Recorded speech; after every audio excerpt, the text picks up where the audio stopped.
Alang sa pagmugna sa Municipal Egbo Federation, General Assembly sa mga mag-uma sa Egbo sa lungsod sa La Libertad, gipahigayon. Dawato nato si Lady Mary Luya sa dugang detalye. Aron magiyahan og labi pang mapadasig ang 13 ka barangay nga naglangkop sa Egbo La Libertad, gipahigayon ang usa ka General Assembly ingon man pagporma og Egbo Federation sa lungsod kaniadtong Nobyembre 23, 2021.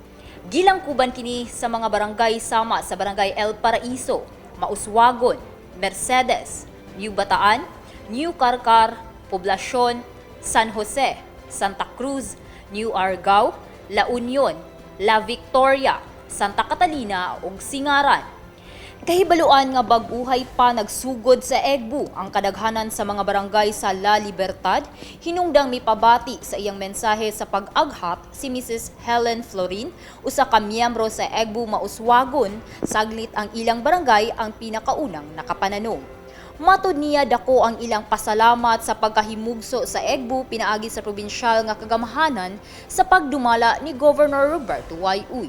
Gipasabot niya sa mga kaubanan kung unsa ka maanindot ang Egbo kay kini libre gikan sa binhi og similya ug bugtong kakugilang ang puhunanon.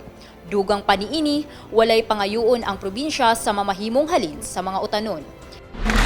Kung wala pang Egbo, wala yun ani kay sa pagsugod ng daan ang among mga kabanahan maingan man nga unsay makuha niyo sa Egbo. Isip asawa nag-anak ko ni kami gabay sa inyo. Kamu nagtrabaho ko mo, kami magtrabaho ko ni. Nahilay lang po. Dili kita mawala ang kagwapa. Ang mutabang niya ng Egbo. Total, another income naman ko na sa mua. Tabang ko na mo sa inyo ha. Ang istorya sa bumbana. So, salamat kayo ma sa mga opisyal sa Egbo.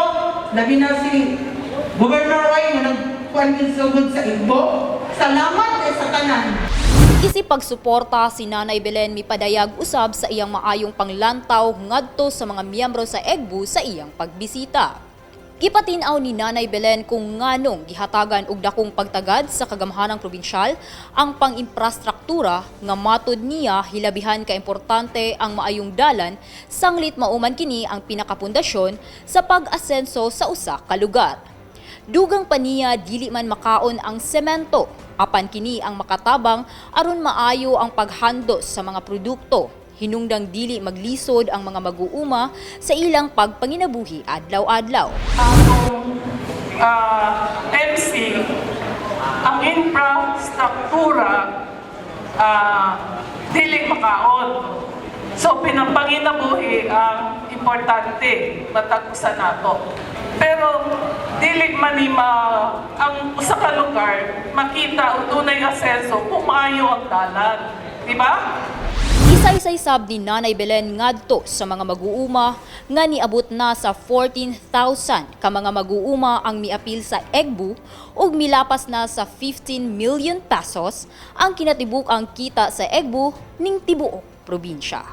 Sa karon ang miyembro sa Egbo doon na sa mga 14,000. Og naabot na og mga pila ang halin nga giuli sa mga farmers, more than 15 million pesos. Ang abot matag semana nga produkto nga gidala diha sa Dipolog naabot na og 15,000 kilos or more. Magpabiling updated sa mga pinakaulahing kalambuan ning atong probinsya. I-like ug i-follow ang among Facebook page ug mag-subscribe sa among YouTube channel. Kini ang Egbo Agribalita, Regine Cabilin alang sa Zamboanga del Norte Provincial News Network. Ang dapig sa kamatuuran, duyog sa kalambuan.